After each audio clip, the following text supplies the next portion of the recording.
Let's mic देश का मिजाज साउथ। नमस्कार। लेट्स माइक देश का मिजाज और खबरें दक्षिण भारत से। आज सबसे पहले बात केरल विधानसभा चुनाव की। मनोरमा न्यूज सी वोटर सर्वे में कांग्रेस के नेतृत्व वाले यूडीएफ को सबसे आगे बताया गया है। सर्वे के अनुसार यूडीएफ को 69 से 81 सीटें मिलने की संभावना है, जबकि सत्तारूढ़ एलडीएफ को 57 से 69 सीटें और बीजेपी के नेतृत्व वाले एनडीए को सिर्फ 1 से 5 सीटें मिल सकती हैं। 2021 में एलडीएफ ने 99 सीटें जीती थी, लेकिन इस बार एंटी इनकम्बेंसी और वोटों के क्षरण के कारण यूडीएफ की व्यापक वापसी दिख रही है।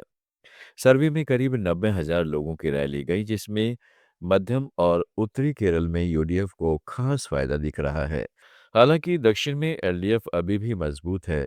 एनडीए कुछ शहरी इलाकों में थोड़ी बढ़त बना रहा है। बढ़ते हैं आगे। तमिलनाडु विधानसभा चुनाव के लिए मुख्यमंत्री के स्टालिन ने तिरुवरूर के कमलालयम टैंक के पास एक चुनावी रैली में अपने प्रचार अभियान का आगाज किया। डीएमके और गठबंधन के उम्मीदवारों के साथ मौजूद मंत्री टीआरबी राजा के साथ उन्होंने लोगों से सीधा आह्वान किया कि राज्य के अधिकारों की रक्षा के लिए अन्ना डीएमके के नेतृत्व वाले एनडीए का बहिष्कार करें और राजनीतिक मतभेदों से ऊपर उठकर डीएमके गठबंधन को समर्थन दे। स्टालिन ने के पलानीसामी पर भाजपा का ब्रांच सेक्रेटरी बनने का आरोप लगाते हुए कहा है कि एनडीए को पूरी तरह जड़ से उखाड़ फेंकना होगा ताकि तमिलनाडु हिंसा की भूमि न बन जाए। उन्होंने जोर देकर कहा है कि यह लड़ाई सिर्फ डीएमके की नहीं बल्कि पूरे तमिलनाडु की पहचान और हक की है। कर्नाटक के मुख्यमंत्री सिद्धरमैया ने बागलकोट में कांग्रेस उम्मीदवार उमेश मेती के लिए प्रचार करते हुए उपचुनाव में भारी जीत का भरोसा जताया है। उन्होंने कहा है कि लोगों का समर्थन उम्मीद से कहीं ज्यादा है और माहौल पूरी तरह कांग्रेस के अनुकूल है। बीजेपी के आरोप पर कि कांग्रेस घबराई हुई है, सिद्धरमैया ने जवाब दिया कि ये उनकी हार की घबराहट है। सिद्धरमैया ने पिछले बीजेपी सरकार पर बागलकोट में विकास न करने का आरोप लगाया। बागलकोट और दावणगेरे साउथ में होने वाले उपचुनाव में कांग्रेस के मृतक विधायकों के बेटों को टिकट दिया गया है।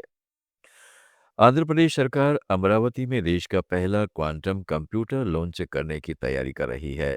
मुख्यमंत्री एन चंद्रबाबू नायडू ने क्वांटम वैली हार्डवेयर इकोसिस्टम पर बैठक में घोषणा की कि 14 अप्रैल को अमरावती क्वांटम वैली में यह कंप्यूटर शुरू हो जाएगा।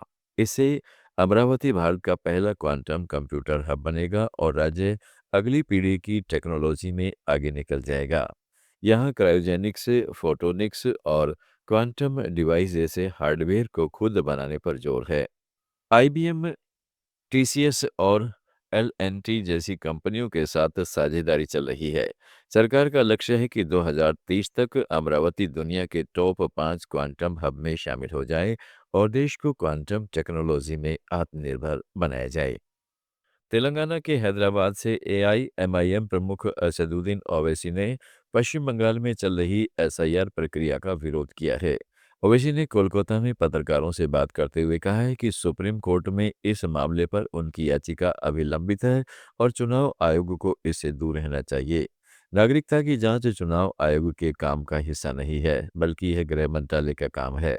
उन्होंने अंतिम वोटर लिस्ट जारी करने में हो रही देरी पर चिंता जताई और कहा कि चुनाव प्रक्रिया शुरू हो चुकी है, इसलिए नामों की अड़चन जल्द खत्म की जाए। एआईएमआईएम ने पश्चिम बंगाल में 8 प्रत्याशी उतारे हैं और हमारे रिट पिटीशन सुप्रीम कोर्ट में पेंडिंग है अभी। और एसआईआर ईसीआई को कोई अख्तियार नहीं है सिटीजनशिप किसी का चेक करने का, वो काम मिनिस्ट्री ऑफ होम अफेयर्स का है।